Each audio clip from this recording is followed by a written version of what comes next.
Hello friends, so today's video is going to be a TBR. This isn't necessarily specifically for July, but just sort of books that I'm going to be picking up in the near future. And I have a bunch of buddy reads and read-alongs that I'm going to be participating in, and I'm so excited, and I wanted to make sure I made a video mentioning them so that if any of you want to participate, you have time to check these books out from your library or maybe try to get yourself a copy. But there's a lot, and I know there's a lot of books that a lot of you are interested in, or maybe you're interested in rereading them. So all of that to say, I'm gonna jump right into it. First off, my friend Angela from Literature Science Alliance wanted to do a read-along of the second era Mistborn books leading up to the conclusion that is being released this year, The Lost Metal.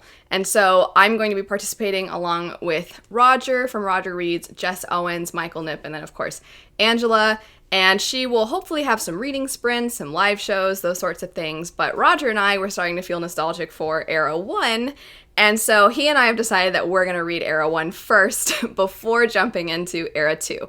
And I'm hoping maybe to do some kind of patron live show discussing Mistborn Era 1 when Roger and I have finished, and maybe he and I can do some sprints over on my Patreon as well. If you're interested in joining my Patreon, I'll have it linked. To give a little bit of a rough estimate for the schedule for this, Era 1, Roger and I will be reading here in June and July, and then we're going to start the Alloy of Law with Angela in August. And the plan is to read one of the Era 2 books each month. So Alloy of Law will be August, Shadows of Self will be September, Bands of Mourning will be October, and then of course The Lost Metal in November when it's released. I'll have information not only for this, but all of the other buddy reads and read-alongs that I'm going to be mentioning in the description bar, because I know there's going to be some overlap, and there's going to be ones that some of you want to participate in, and maybe you want to participate in multiple ones, but you don't want to get the dates mixed up. So I'll have more information in the description bar so you can refer back to that, maybe take a screenshot. But another one that I'm going to be buddy reading, my friend Erin from Booked and Busy, she's absolutely delightful. She saw recently that I picked up Ship of Magic from my local bookstore, and she's wanting to read that series here pretty soon. And so this is the motivation I needed to try and finish the Farseer trilogy. So my plan is by myself to read books 2 and 3 of Farseer and then pick up Ship of Magic with Erin. For that series, the Life Ship Traders, Erin is going to be doing one book per month with a live show discussion, and that will start in July. So it's this month that I really need to get with it and finally finish the Farseer trilogy. I'll have Erin's channel linked down below. She is absolutely wonderful. I mentioned a second ago I'll have dates and everything. I'll also have everybody's channels that I mentioned in the description as well. Another read along, this one I'm not sure who else is going to be participating in, because actually the publisher reached out to me and asked, because they know I'm a giant fan, they're like, hey, do you want to do a read along of Fireborn and Flamefall before the release of Fury Song? This would be a series I'm obsessed with by Rosaria Munda. This is the first one. I love these books so much. The premise is basically, what if the Russian Revolution had dragons? You follow a couple of characters who are trying to deal with the trauma of their past while also doing what they can to solidify this new form of government, which comes with its own set of very negative circumstances. But either way, I was like, yes, I would definitely love to reread these books before the conclusion to the trilogy. So from 7-1 to 7-5 is when we'll be reading Fireborn. And then book 2, Flamefall, we'll be reading from 7-6 to 7-10. And then that'll sort of lead us into the release of Fury Song. Already, we have a bunch of books to be reading here in the next month and a half or so. And I didn't even have the Robin Hobb books here. But on top of that, my friend Roger, who I mentioned for Mistborn, was wanting to pick up Keeper of the Lost Cities, which is a middle grade series. I know my friend Sophia from Sophia's Thoughts absolutely adores this series. Sophia is delightful, so charming, so lovely.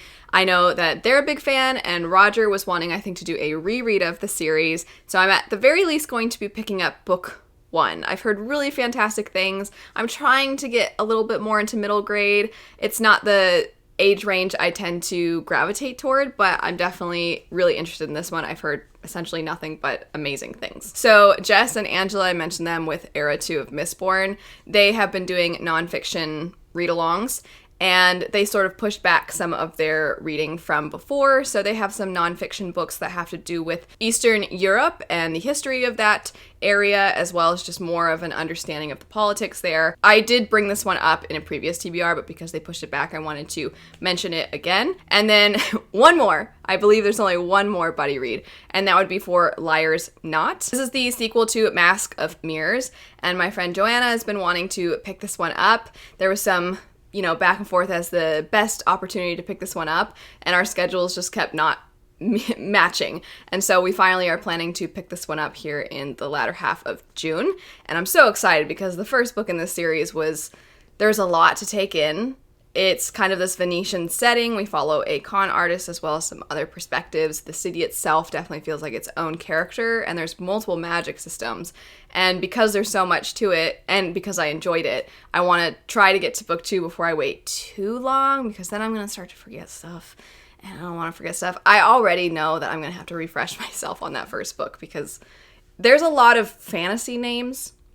I know the name Nadejra is one of them, and I even think the way they label time, they have their own words for, and there's a lot of Z's in their fantasy words, so it can be a lot, not only because there's so many things, but because the things themselves are not the easiest to remember. That will be all of the buddy reads. So again, just to reiterate, I will have all of the information in the description bar. Now moving into some other books here. So just like with Rob and Hobb, I am feeling very guilty and bad about the fact that I have continuously said I wanted to read more in the First Law world and then have not been able to do so. And so I'm planning on finally starting A Little Hatred and hopefully just devouring that whole series by Joe Abercrombie, because I've wanted to get around to it for so long. I've heard amazing things. I really want to return to these characters that I know you see some of them from First Law in this continuation series, and on top of that, I know that there are some new characters and there's a turn of the century feel, almost like an industrial revolution feel, that presents a whole other set of issues that I would love to see how Joe Abercrombie tackles with his very specific, funny, but very dark, grimdark flair. Essentially completely opposite from that, we have Master of Iron. This is the sequel to Blade of Secrets. This author, Tricia Levenseller, is kind of like my go-to person when I just need something cozy and precious and cute and fun. And so I'm definitely, I think, gonna need that after trying to read a bunch of Joe Abercrombie back to back. Master of Iron is a new release, another new release that's coming out in July that I think will once again go along with the I'll need something fluffier after Joe Abercrombie would be These Twisted Bonds, which is the sequel to These Hollow Vows. This one is kind of, I really feel bad using the term guilty pleasure. It sounds almost identical to A Court of Thorns and Roses. You have a girl who's living in the human world, who's trying to help her sister. She goes over to the Fey land. There's a love triangle. It's got all the tropes, and you know what? It's very entertaining. And so I've been looking forward to picking up that sequel, and if it's not a better time than alongside Joe Abercrombie, because, they're polar opposites. One is fluffy and silly and romance heavy and angsty, and the other one's like, people suck. Another new release coming out in July. This one is not a sequel, it's just a brand new book, and that would be the Book of Gothel. And from what I understand, this is a story about Rapunzel, but from the villain's perspective, which I think sounds really fun. I've never actually read a Rapunzel story. I like the movie Tangled, it's cute, but I don't know that I've ever actually read a story that is involving anything to do with Rapunzel, aside from, I guess technically, what's that series called by Marissa Meyer? But there's that series, and I guess there is a character that's essentially Rapunzel in that. That covers most of June and July's reading. There will be a lot more in August. I will be doing, of course, a TBR leading into August, talk about some more new releases and just a continuation of any of these read-alongs, because I know there's going to be continuations, and in case anybody misses this video, maybe you can hop into some of those. There are definitely some other books that I'm hoping to pick up in this next month and a half or so, but these are the main ones. These are the highest priority. Definitely let me know what you're planning to pick up here in the near future. I hope all of you have a fantastic rest of your day, and I'll see you later. Bye.